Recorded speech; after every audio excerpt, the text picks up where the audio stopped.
السالفة على عمامي. سلتنا. الله يسلمك.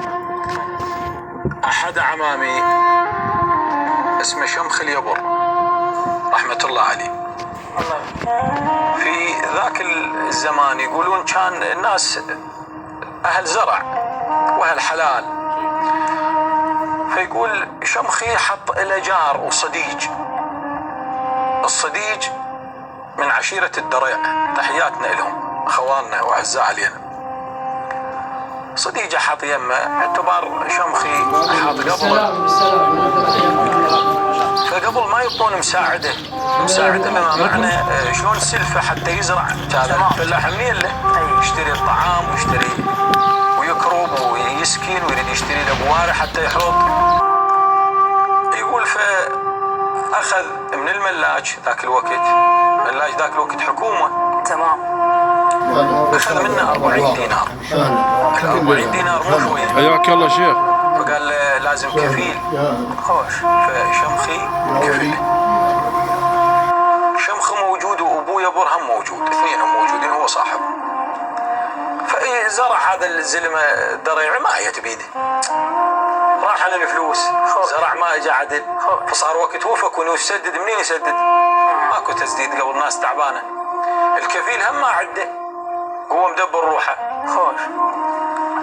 فيقول ابو الزرع قال لابويا قام علي دعوه، ومتنفذ بالحكومه ذاك الوقت، الملاج. اي. فالدريعي قال لابويا خلنا نروح انا اسلم روحي للدوله. قال له لا ما اسلم روحك. وين علي الشيطان؟ قال له لا والله انا اروح. خوش. راحوا شمخي ويبر واثنينهم راحوا. تمام. يقول القاضي ذبهم جوا، قال لهم انتم كفلات ذبهم جوا.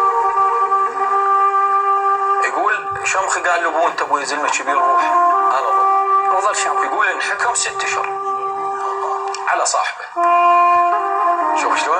الله اكبر. اي. يقول من انحكم 6 اشهر، هذا الزلمه سمع، قالوا له ابوي لا تسلم روحك بعد وما له غرض انت.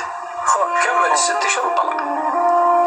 من طلع قبل الفرس قولت هسه بوقتنا هذا تقول مونيكا. طبعا.